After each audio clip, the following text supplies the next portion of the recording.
Olá pessoal, tudo bem com vocês? Bem-vindos a mais uma aula de História.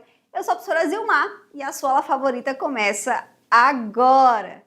Então pessoal, como que vocês estão?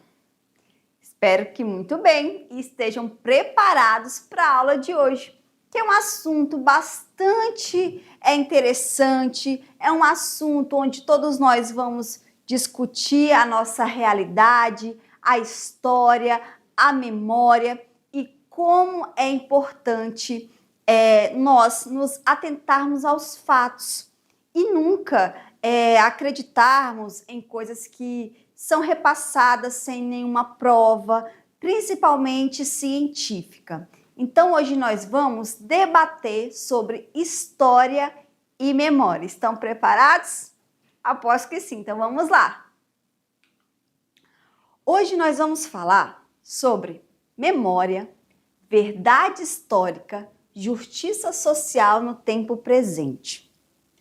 Memória histórica e construção das narrativas sobre o passado, comissões da verdade e justiça de transição, direito à memória e reparação histórica, história, cidadania e compromisso social. Primeiro tópico: memória histórica e construção das narrativas sobre o passado. Bom, a memória histórica é a forma como a sociedade lembra e interpreta o passado. Ela aparece em livros, monumentos, filmes, datas comemorativas e relatos familiares. Porém, diferentes grupos podem lembrar os fatos de maneiras distintas. Durante muito tempo, indígenas e negros tiveram pouca presença nos livros de história do Brasil. O que isso está te falando? Fala o seguinte, que a memória histórica é uma forma que a sociedade lembra e interpreta o passado. Só que essa interpretação ela vai depender da pessoa e da mentalidade que ela tem para interpretar os fatos. Então, um determinado fato, ele pode ser interpretado de várias maneiras. Então, não vai ter certo ou errado. Cada pessoa vai interpretar de uma maneira. Porém, o que vai acontecer? Nós também não podemos simplesmente interpretar de acordo com a nossa opinião. Por quê? Para realmente interpretar de uma maneira correta fatos históricos, é importante nós termos fontes. O que são fontes? São vestígios do passado, onde há como comprovar aquilo que está se falando. Então, não tem como eu afirmar algo sem eu ter uma fonte confiável, porque senão a minha interpretação ela se torna muito frágil, ela não tem embasamento nenhum, ela não tem validade. Então, eu posso até interpretar, porém, sempre que eu interpretar, eu tenho que apresentar essas fontes. Ao longo do tempo, governos e grupos dominantes influenciaram as narrativas históricas. Muitos personagens populares foram esquecidos, enquanto outros foram transformados em heróis nacionais. A imagem de Tiradentes, por exemplo, ganhou força após a proclamação da República. Aqui está um exemplo de memória histórica. Então, o governo, dependendo de quem está governando o país, a nação, vai trazer para nós, para a população, para a sociedade, um ponto de vista. E, por exemplo, nós temos aqui o Tiradentes. O Tiradentes, no dia 21 de abril, é feriado nacional, porque o Tiradentes ele perdeu a vida. Porém, de acordo com estudos bem recentes, vão trazer à tona a realidade de que Tiradentes, na verdade, era um escravocrata, ele tinha muitos escravos, ele não estava interessado em libertar o Brasil de Portugal. Longe disso, ele queria apenas libertar a elite dos mandos da coroa portuguesa, somente isso. Então, o Tiradentes é tido no Brasil como um grande herói, mas na verdade ele não defendeu o povo como um herói, né, deveria fazer. Ele defendeu apenas uma pequena parcela da população, que no caso era a elite. E aqui nós temos o Brasil de diversas culturas e miscigenação e várias histórias também. Outra coisa, os regimes autoritários costumam esconder informações e controlar a memória coletiva. A ditadura militar brasileira, casos de tortura e perseguições foram censurados. Recuperar essas memórias ajuda a fortalecer a democracia e impedir o apagamento histórico. Porém, muitos documentos da ditadura ficaram em sigilo durante décadas. Os historiadores utilizam documentos, jornais, entrevistas, fotografias e objetos para reconstruir o passado. Então, tudo isso aqui, jornais, entrevistas, fotografias e objetos, são fontes históricas. Cada fonte apresenta um ponto de vista e precisa ser analisada criticamente. A história oral utiliza depoimentos de pessoas que viveram os acontecimentos históricos. Então, como eu acabei de falar para vocês, não tem como fazer história, contar uma história sem fontes históricas. O historiador, ele tem que provar aquilo que ele está afirmando, porque sem fontes a história ela não tem validade alguma. E quando não há fontes, os historiadores eles vão partir para a história oral, ou seja, vão ouvir relatos de pessoas, geralmente pessoas muito idosas, que viveram aquele tempo de determinado evento histórico. E aí essas pessoas elas vão relatar os casos e o historiador ele vai analisar criticamente e ele vai juntar essa fala com o seu conhecimento. Se ele perceber que está batendo a história, então essa história realmente pode ser usada. Agora, se for algo muito distante do que ele já conhece, então é algo que ele vai analisar com mais cuidado. E aí, para evitar que a história ela caia no apagamento, vai ter a Comissão de Verdade e Justiça de Transição. Então, isso aqui vai ser muito importante, por quê?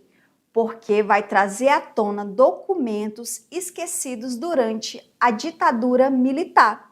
Documentos que foram tirados de circulação e que impediram que a população tivesse acesso. Então, a Comissão da Verdade, agora ela vem para esclarecer vários casos de tortura, de desaparecimento e também de crimes durante a ditadura militar no Brasil.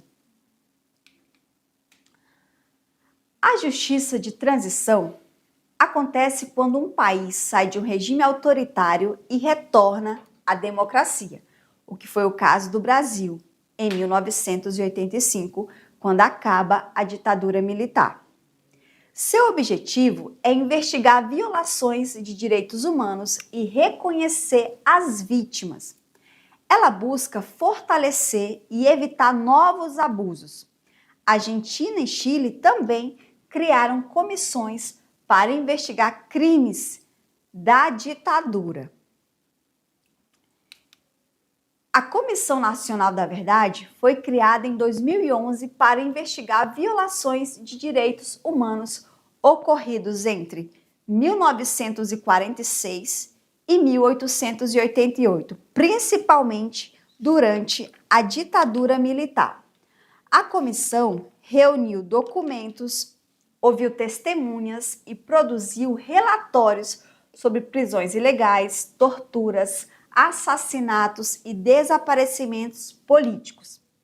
Nós aprendemos na aula de ditadura militar que durante esse período, vai ter vários atos institucionais.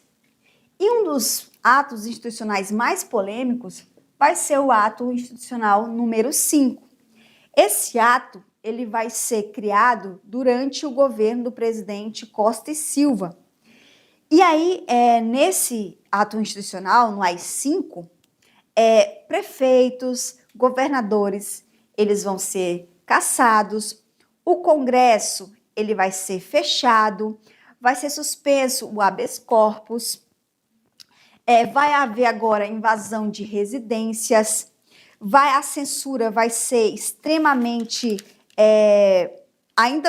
vai ser ainda mais forte a questão da censura no Brasil, certo?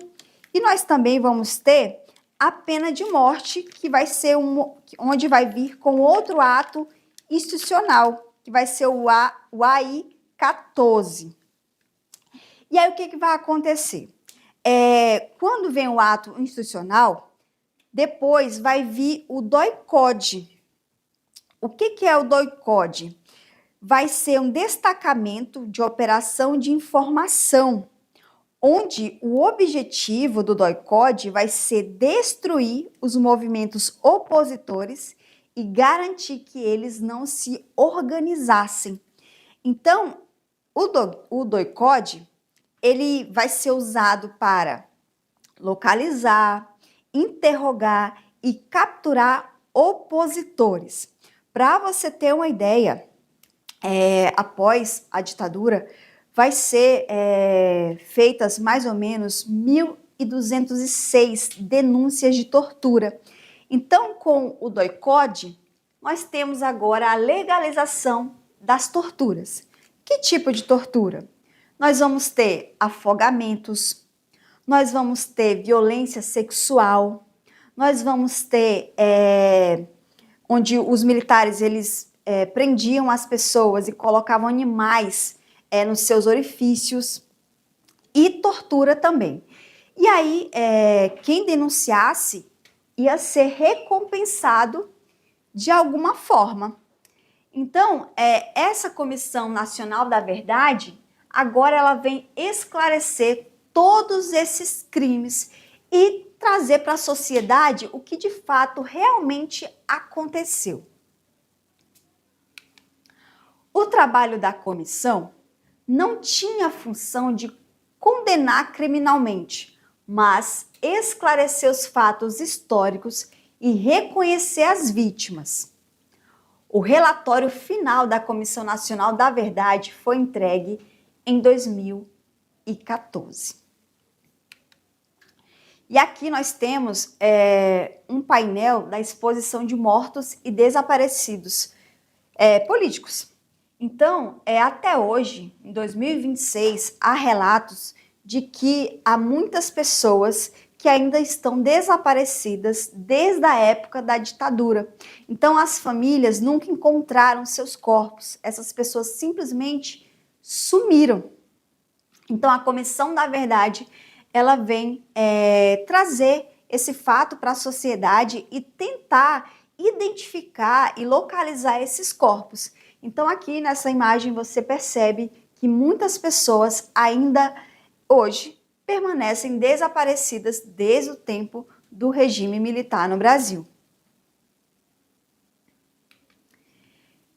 E aí, durante o regime militar brasileiro, órgãos de repressão perseguiram opositores políticos.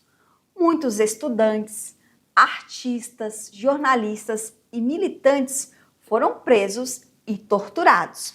A censura também atingiu jornais, as músicas, peças de teatro e programa de televisão. O medo foi utilizado como um instrumento social. Então, durante o regime militar, a censura, o que é essa censura? É o governo proibir qualquer tipo de oposição ao governo. Então, qualquer pessoa que apresentasse oposição ao governo, ao regime militar, essa pessoa era punida de alguma forma. Ela era presa, ela era torturada, ela era exilada, ou seja, mandada embora do Brasil, e ela era morta, certo? Então, nessa época aqui da ditadura, dessa censura, muitos artistas, como nós já aprendemos nas aulas anteriores, vão ser censurados. Exemplo, Caetano Veloso, que nós já falamos aqui, Chico Buarque, Gilberto Gil. Então, esses artistas, eles vão, através da sua música, escrever letras falando sobre esse período. Só que, para essa letra e para os rádios, o governo ele precisava aprovar. Se ele não aprovasse essa música, ela era censurada. Então, muitos artistas nessa época da ditadura vão ser censuradas. E detalhe, hoje essas músicas, elas são emblemáticas, elas são um hino para a sociedade brasileira. E aí, quando um país reconhece erros do passado, ele fortalece a democracia e valoriza os direitos humanos. No Brasil, familiares de desaparecidos políticos ainda lutam pelo acesso completo aos arquivos da ditadura e pela identificação das vítimas. A memória coletiva é fundamental para impedir o negacionismo histórico e a repetição da violência. Essa palavra aqui, foca aqui, é muito, mas muito importante e atualmente é muito usada, principalmente nas redes sociais, que se chama negacionismo. O que é o negacionismo? É você negar um fato. Não tem como, é um fato, está provado. A ciência está aí para provar. E mesmo assim, pessoas que têm um pensamento diferente, que não concordam com esse fato, vêm e trazem uma nova versão. Lembrando que todos nós temos que ter uma opinião crítica, certo? Mas contra fatos não há argumentos. Então o fato está provado. E muitas pessoas no Brasil, hoje em dia, atualmente, elas vêm praticando esse negacionismo, ou seja, negar um fato histórico onde está provado que ele aconteceu dessa forma. E um fato que é muito questionado atualmente na nossa sociedade é sobre a ditadura, se ela realmente foi ruim para o Brasil. Tem pessoas que defendem que a ditadura foi ótima, que a ditadura livrou o Brasil do socialismo, que essas questões de tortura, elas não existiram, que era apenas um método de correção dos militares para as pessoas que não queriam colaborar com o governo. E, do outro lado, tem pessoas que vão condenar a ditadura, que vão falar que a ditadura foi um período muito crítico da sociedade brasileira, que muitas pessoas perderam a vida, que muitas pessoas foram perseguidas. E aí, cabe a você se atentar aqui aos fatos.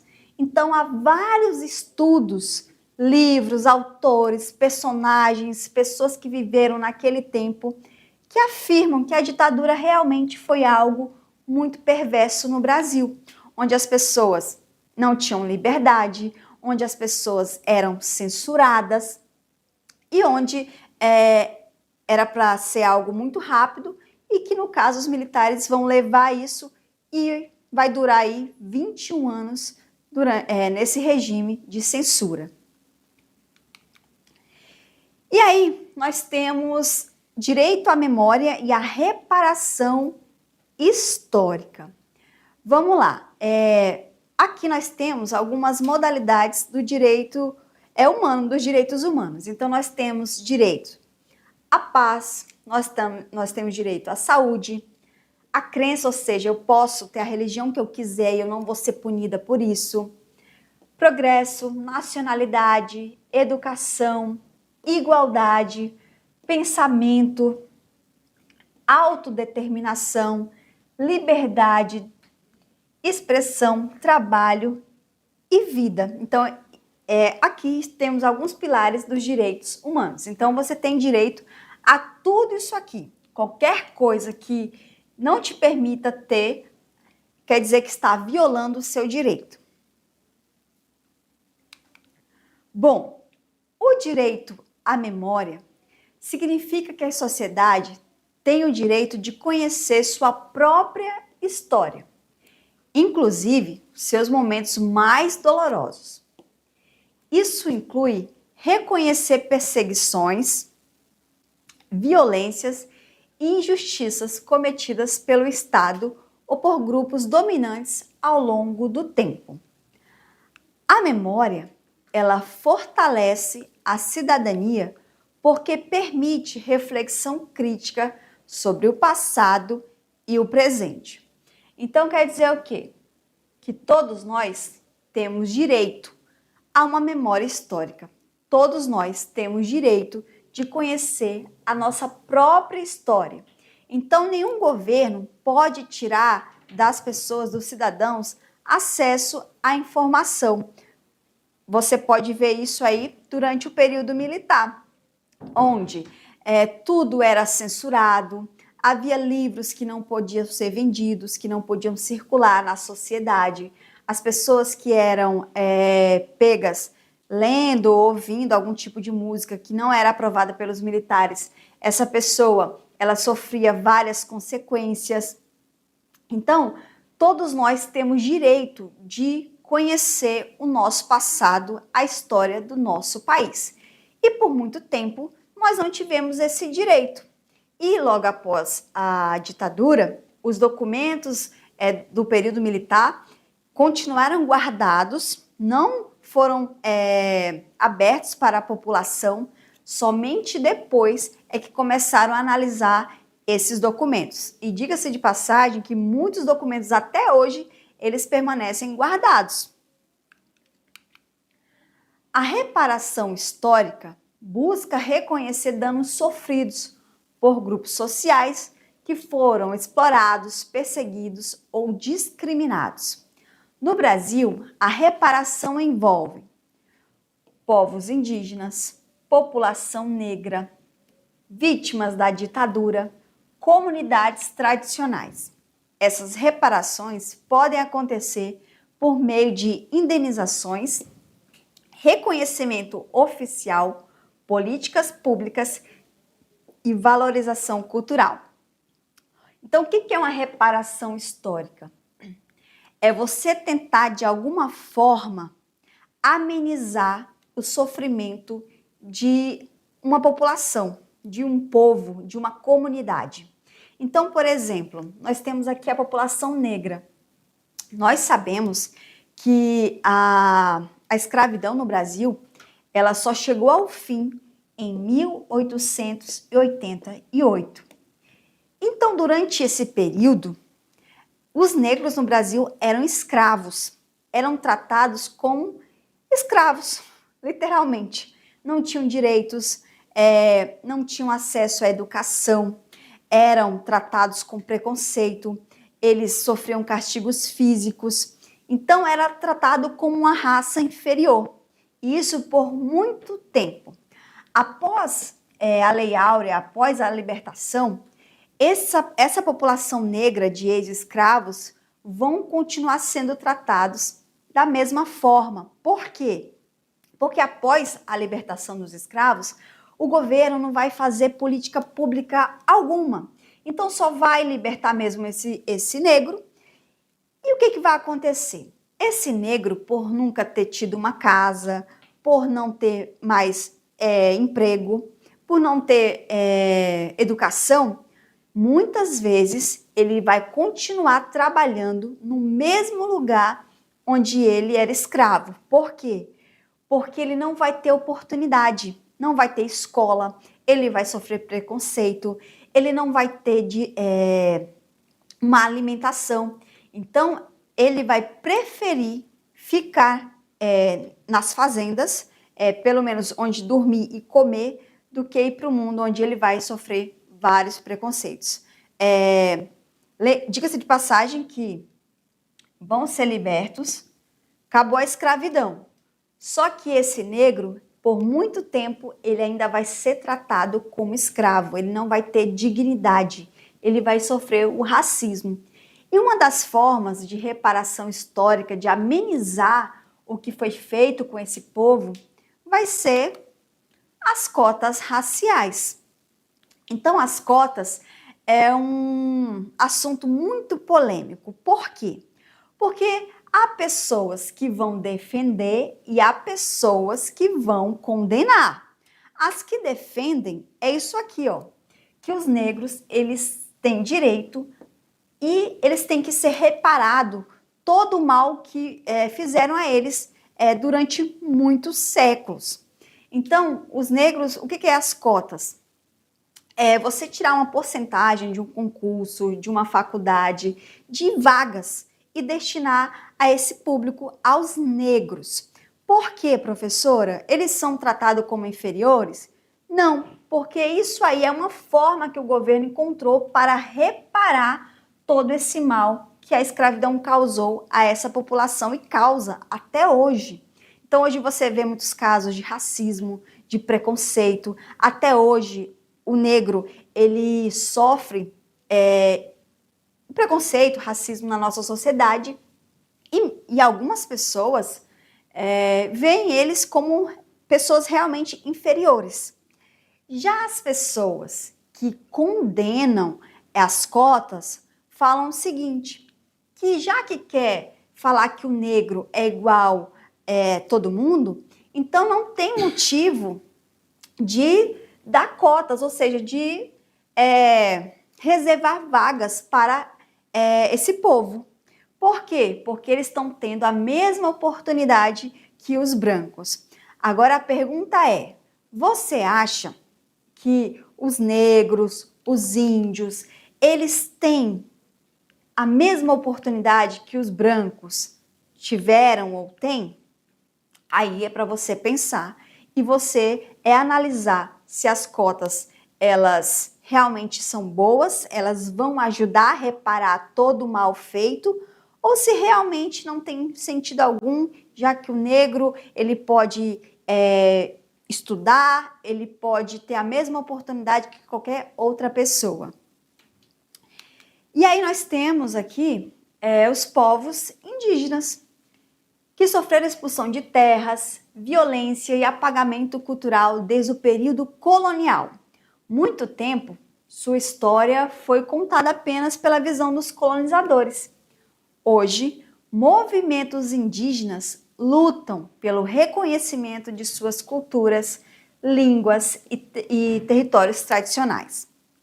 Bom, diferente dos negros, os indígenas, eles vão ser vistos pelo colonizador como povos, digamos, povos inocentes. Eles podem ser salvos por Deus. E o negro não. O negro é apenas um escravo, é uma sub-raça.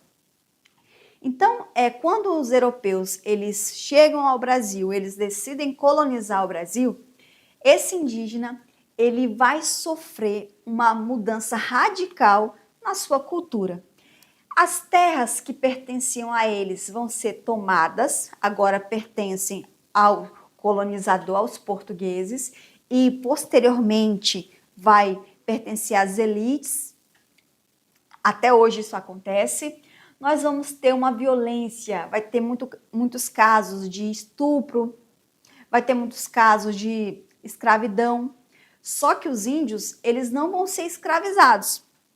Não, o colonizador, como o colonizador achava que eles eram diferentes dos negros, eles poderiam ser salvos. Então, esse indígena, ele vai ser catequizado. Ele vai ter que aprender a cultura do colonizador, que envolve a religião. Esse índio, ele vai ter que se converter ao cristianismo. Esse índio, agora ele vai ter que vestir roupas, assim como o colonizador. Esse índio vai ter que falar a língua do colonizador, vai ter que esquecer a sua língua materna. Então, esses povos indígenas, eles vão sofrer muito durante o período também de colonização. E trazendo para os dias de hoje, esse índio, ele luta pela preservação da sua cultura. Só que o branco acha que ele está na mesma sociedade, então ele tem que se adequar. E na verdade não. Esse indígena, ele tem a sua própria cultura, ele tem a sua própria religião, ele tem os seus territórios. Então, na Constituição Cidadã de 1988, é dado a esse índio o direito de territórios tradicionais. Só que essas terras que vão ser reconhecidas como terras indígenas, muitas pessoas vão querer invadir, principalmente aquele grande agro, né? O povo do agro, que mexe com criação de gado, vão querer invadir porque são terras férteis que servem para o pasto. E sem falar que muitas terras indígenas são muito ricas em ouro, diamante. O negacionismo histórico acontece quando fatos comprovados são distorcidos ou negados por interesses políticos e ideológicos. A pesquisa histórica, os documentos e o ensino escolar são fundamentais para combater a desinformação e fortalecer a consciência crítica. O negacionismo ganhou força nas redes sociais, tornando ainda mais importante o trabalho dos historiadores. Então, o que é esse negacionismo histórico?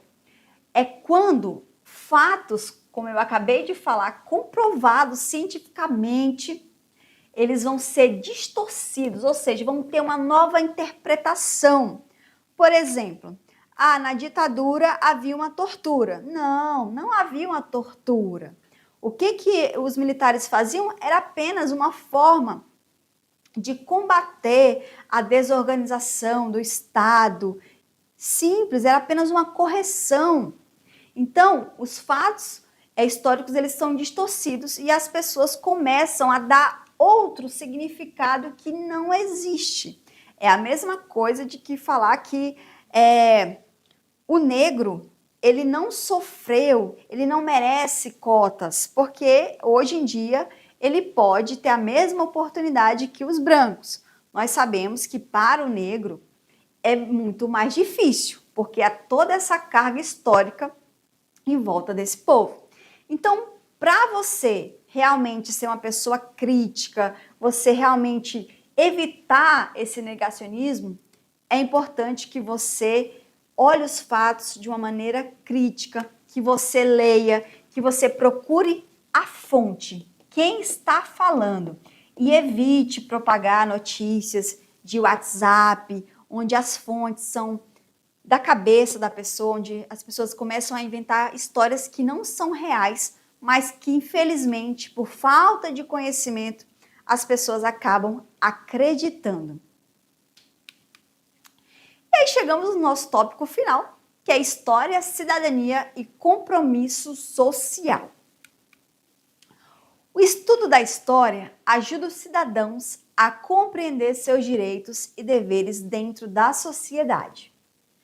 Ao analisar conflitos, desigualdades e lutas sociais do passado, o estudante desenvolve o pensamento crítico e maior participação política. A cidadania não se resume ao voto, envolve participação social, respeito às diferenças e defesa da democracia. Então, quando eu falo que história é a sua aula preferida, eu tenho razão. Por quê? Porque você estudando história, você se torna alguém pensante, alguém crítico. E isso vai te ajudar a ser uma pessoa diferenciada, a você realmente desenvolver a sua cidadania, que, como eu acabei de ler, não envolve apenas o voto, mas envolve participação política. É você cobrar, é você denunciar, é você participar de eleições, é você contribuir para a convivência em sociedade, respeitar as diferenças e sempre defender a democracia. Movimentos sociais têm papel fundamental na conquista de direitos. No Brasil, mulheres, trabalhadores, negros, indígenas e estudantes organizaram lutas importantes ao longo da história. Esses movimentos ajudaram a conquistar o direito ao voto, leis trabalhistas igualdade racial, liberdade política, direitos sociais. A participação popular fortalece a democracia e amplia a cidadania.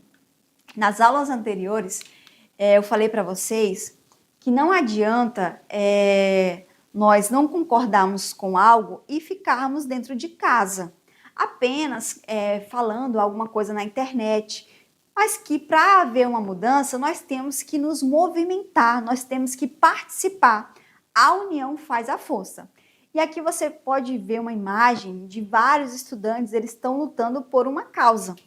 Então, as nossas reivindicações, elas só vão ser ouvidas se nós nos movimentarmos, fazermos alguma coisa, sair de casa, sair de trás da tela do celular, da frente da tela do celular, no caso. A história não serve apenas para estudar o passado. Ela também ajuda a compreender problemas atuais, como desigualdade social, racismo, violência e exclusão. Quando conhecemos a origem desses problemas, podemos refletir sobre as soluções mais justas para a sociedade. O conhecimento histórico contribui para formar cidadãos mais conscientes e críticos. Então, democracia e memória estão diretamente ligadas. Sociedades que conhecem seu passado conseguem defender melhor suas instituições democráticas. Esquecer violações históricas pode abrir espaço para novas formas de autoritarismo e intolerância.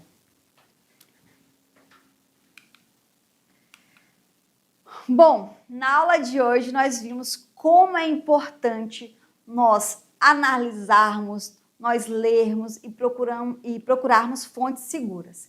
Espero que você tenha entendido que antes de você propagar notícias, antes de você discordar com algo, é importante que você tenha conhecimento sobre esse algo. Porque a sua opinião é a sua opinião, não quer dizer que ela está correta, certo? Bom, pessoal, é isso. A aula de hoje chega ao fim, não fique triste, pois na aula que vem eu estarei de volta. É isso, um grande beijo e tchau!